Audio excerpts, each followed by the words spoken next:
it's Mermaid Minnow. In today's video, we're going to be tackling the age-old question, fabric or silicone? Let's find out.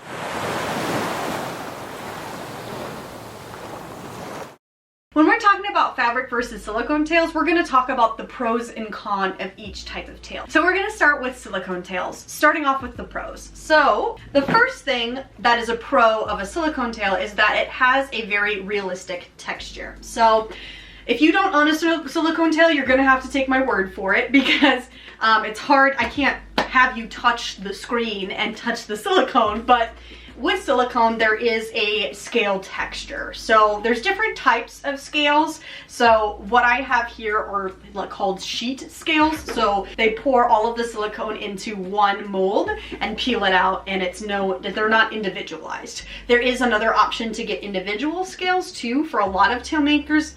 I don't know if Mermaid does, but you can look on their website. But you can, with the individual scales, you even get the added bonus of being able to kind of lift the scales, which is kind of a cool thing. But for those of you who also don't own silicone and don't know what it feels like, the best way to describe it is sort of this rubbery texture. So it has that rubbery feel to it, but you feel those individual ridges of the scales. So it definitely has that realistic feel to it that a fabric tail might not have. So the next part about silicone tails is that they are pretty durable. So, I've had this tail since late 2019, and it's been through quite a few different photo shoots on rocks, and it's been on pools where I've stood in my tail, and you can see there's it looks almost like the day I bought it. There is a couple of spaces that I'm not seeing right now where some of the silicone is kind of peeling up just a little bit, but it's nothing intense by any means. So the silicone itself is relatively durable. You do have to be careful with the monofins inside the silicone though. It is possible for you to snap the monofin, so you do have to be careful with that, but the silicone itself is pretty darn durable. Not that it's indestructible. You definitely can rip silicone. I've done it on one of my Mertailor monofins before. So I'm not saying it's the greatest thing in the world and no kid's ever gonna destroy a tail, but it is pretty, it can take a little bit of roughing and it's okay still. Another thing about silicone tails is that they're fully customizable. Now, Mermaid does have a specific line. I think it's just, their Genesis line, that it's just you get the colors you get. There's no customizing to it, but most are customizable. So mine is a Genesis Plus. So I got the chance to choose the colors of my tail as well as add in the stripings, and with mine I also got to add in fins. So that's another thing that I got to do with mine.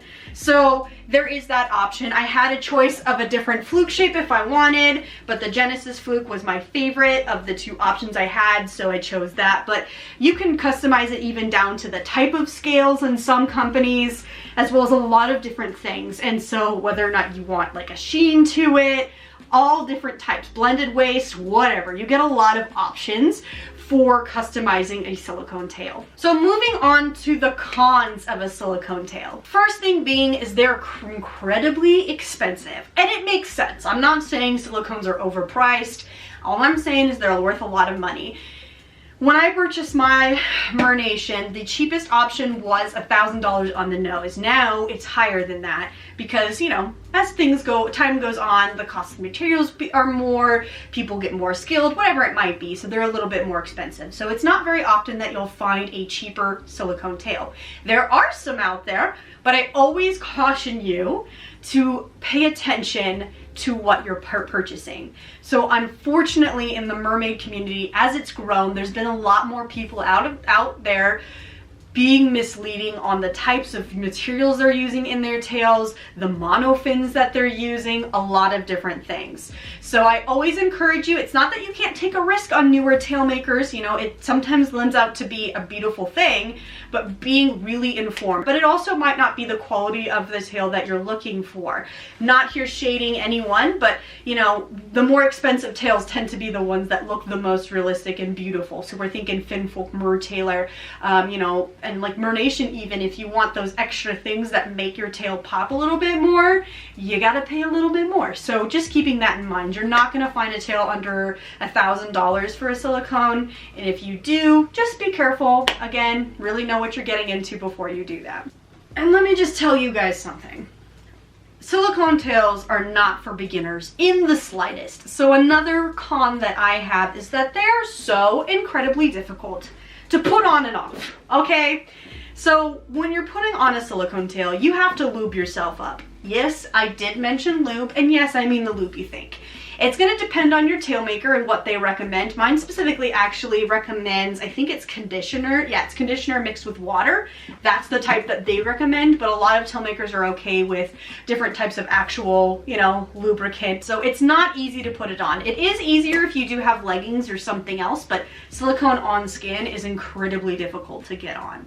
And then again, taking it off is really difficult. When I'm in the water, it's a lot easier for me to actually take my tail off. But when I'm on land, it's a bit of a struggle. So I did mention that a pro is that they're a bit more durable. However, a con is that silicone tails take a lot more care than fabric tails. So with the silicone tail, when I've used my tail, I need to clean it off. I use, you know, a specific type of silicone cleaner that I put on my tail. It goes into the bath, it gets rinsed out. Once it's done being rinsed out, it's got to dry off, so I have to prop it open so that way it dries thoroughly, so I'm not getting mold in my tail, because mold will eat away at the silicone, so you have to dry it. Then after it's dried, you have to store it properly. Silicone tails, you can't just like kind of fold up and stick somewhere. They need to be laid flat, so that way the silicone's not going to be compromised, or you're not going to put undue stress on the tail. Some tails can be put up in tail stands, some cannot. Again, do your research. But really just making sure that you're, you know, it's a thorough process. Taking care of a silicone tail, it takes days after you've used it to kind of get it good. Now there is some people who have gotten it down to a science and are able to get it, you know, ready for the next day and no problem. There are a lot of tips out there on how to, you know, dry out your tail and everything, but it's not as easy as it is for a fabric tail. So like I mentioned, they're hard to get on and off, but also they're really heavy. So silicone is not a lightweight material. You see me kind of struggling. I actually am probably not going to keep in pieces, but at one point I accidentally chucked the tail and it was heavy to get back to me. So this stuff is thick. It's heavy. It's not easy to lug around, which kind of brings me into the next con, in that they're not easy to travel with. Like I said, they're really heavy, and so if you're going to be going somewhere, if you're going to be getting photo shoots, you usually have to go a little ways out of the way, so that way, you know, you're not interfering, humans are in the background, all that stuff. That's a long way to hike with these big guys, and so it can be really exhausting. So, you know, that's one thing to consider. And you can't fold them up really nicely. Like I mentioned, you have to be very careful that you're not putting undue stress on the silicone. So you have to be careful about how you're folding it. So sometimes it's really difficult. I can't just like pick up a bag and go. Like I do have a tail bag now for my silicone, which is really nice, but I can't just like pick up a, you know, a backpack and shove it in there. That's not really an option. So, you know, that in itself makes it incredibly difficult at times to use your silicone tail, because it is difficult to get to and from places. And my last con about silicone tails is that there's a weight. So silicone you don't just sew it up, right? You have to have silicone cure. And so depending on different conditions, my silicone tail was made around a hurricane warning, but that can put things off, humidity, the temperature, all sorts of things. Silicone's not a quick little, let me just put it on and go away for 48 hours and it's gonna be good to go. No, there's a lot of different conditions that change the amount of time it takes for a silicone tail to actually be made. So they do take a lot of time to get to you. A silicone tail is not a quick, I'm gonna order it and I'm gonna have it by my gig next weekend. So just keep that in mind when you're purchasing a silicone tail. And that's all I have for my pros and cons for silicone tails. You may have more. If you do, go ahead and comment them down below. You'll get a chance to comment some more for fabric, but we're gonna move on to our next contender, which is the fabric tails. So starting off with the pros, fabric tails have safety features that a lot of silicone tails do not. So like I mentioned, silicone tails are hard to get on and off, but fabric tails are really easy to slip on and off. A lot of the mono fins that you get in the fabric tails have specific safety features. My Linden here has buckles on the side. I don't think you could hear that. I just unbuckled and buckled it. So it has that, but also they're a lot easier to slip off of you. So you can just kick your feet out of the monofin, pull the tail down, and you're good to go. Another thing is that fabric tails are really comfortable. as long as you get one that fits you really well, it's not too big so it's not sliding down your body, it's not too small so it's not suffocating you, they're really easy to swim in. You don't feel pressure in areas that you might with a silicone tail if it's a little bit tighter. They're a lot more forgiving too. So if you have weight fluctuations like I do, there's sometimes it's nearly impossible for me to get my silicone tail on, whereas a fabric tail, it's got a lot more stretch. I mean, look at this. So different fabrics, different types of stretch, but this one, look at all the stretch this has. My silicone tail, we got a little, but not a lot. So it's more comfortable to get it on and to wear it because it's not going to be creating all of that pressure on your body. Fabric tails are also incredibly portable. This is crazy light. Like, I can throw it. I can't, well, I could with my silicone tail, but it'd come down crashing and hurt me. But this is really easy to kind of just lug into a backpack. You can put your monofin somewhere separate and just go. If you're gonna go on a hike to those places where you're gonna get those photos, it's so much easier to take a fabric tail with you. So much easier to get on, so much easier to, lug with you. It's really quite a nice thing. So the fabric tails are a lot more lightweight and therefore a lot more travel friendly. Even thinking about airlines, you wouldn't have to worry so much with your fabric tail. Depending on the type of monofin, it's going to be a little bit different, but the tail itself, you can fold it up and put it in your luggage. It's not that big of a deal. With fabric tails, they're really easy to clean.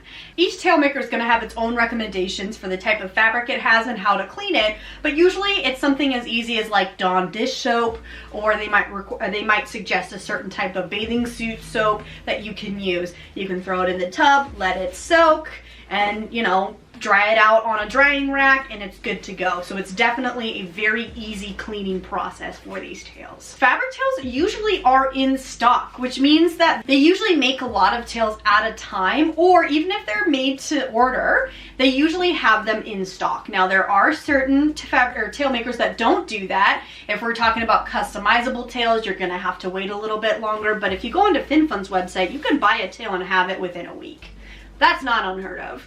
It may be a little bit longer for the Mertailers or Shop Vancouver Mermaid or something like that, but it's usually in stock. There is an exception. We have Finfolk, although Finfolk has kind of moved to a model where they have tail of the month, so they usually have a tail available, but they do still do batch releases, and so you don't really have that as an option. But there are some that you can just buy and have within a short period of time. So moving on to the cons of the fabric tails. One of the things that's a con is that fabric tails have pilling or fading that happens to them. So if you're standing on your tail or bumping it against the bottom of a pool, you're gonna see a change. So let me grab, my gator tail is my best example of that.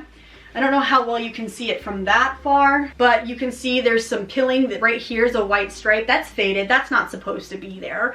And that's for me standing in the tail. I'm notorious for that.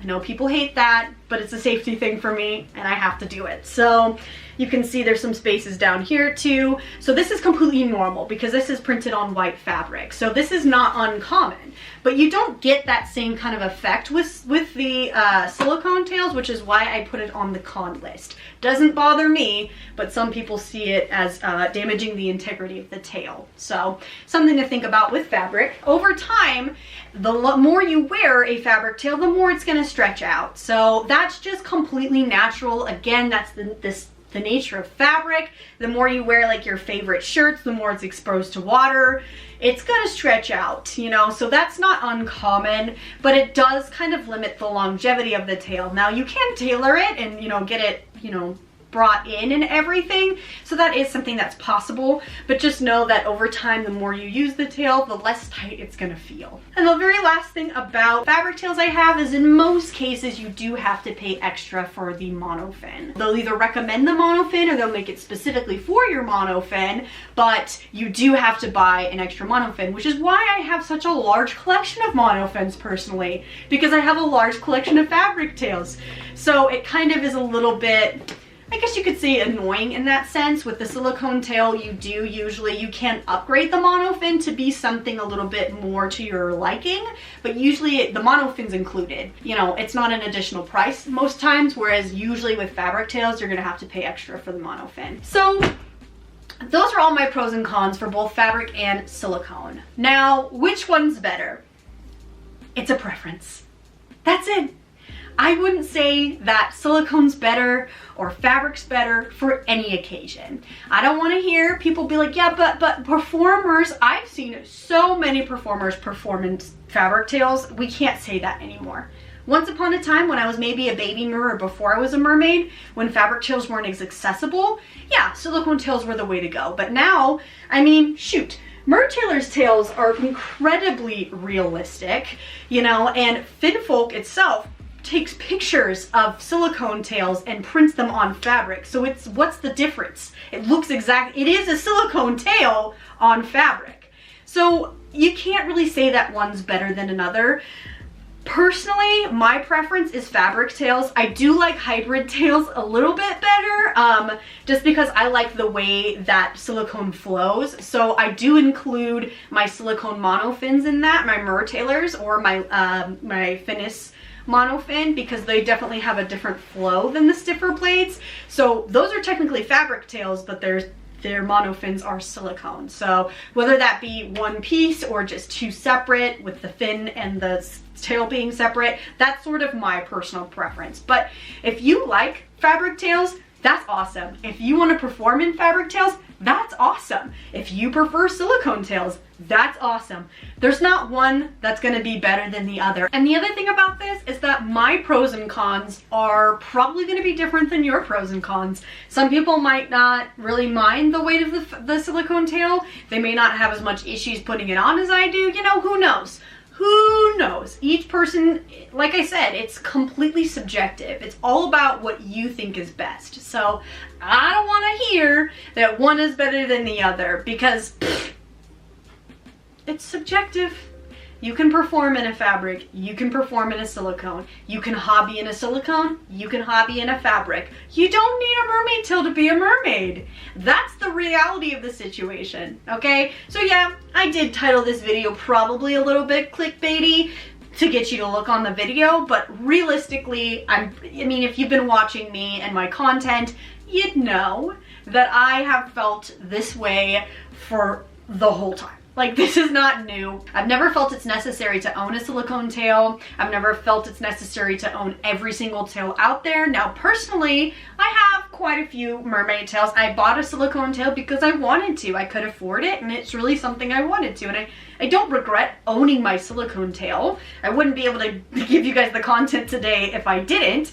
But like I said, all boils down to personal choice, and whatever you think is best is what's best for you. But please, I'm asking you right now, don't push your opinions onto somebody else, okay? Somebody else likes fabric more, that's fine. Someone else likes silicone more, that's fine. It's not about them, it's about you, and what you personally like best is best for you. And that's it. And that's what I have for this video. So if you guys enjoyed this video, go ahead and give it a thumbs up. Go ahead and comment down below. What's your preference, silicone or fabric? If you're not already, please go ahead and subscribe to my channel as well, so that way you don't miss out on other uploads. The weather's getting warm. There's gonna be more swim videos in there, I promise. So that's gonna be something fun to be on the lookout for here pretty soon. I'll see you guys in the next video. Bye!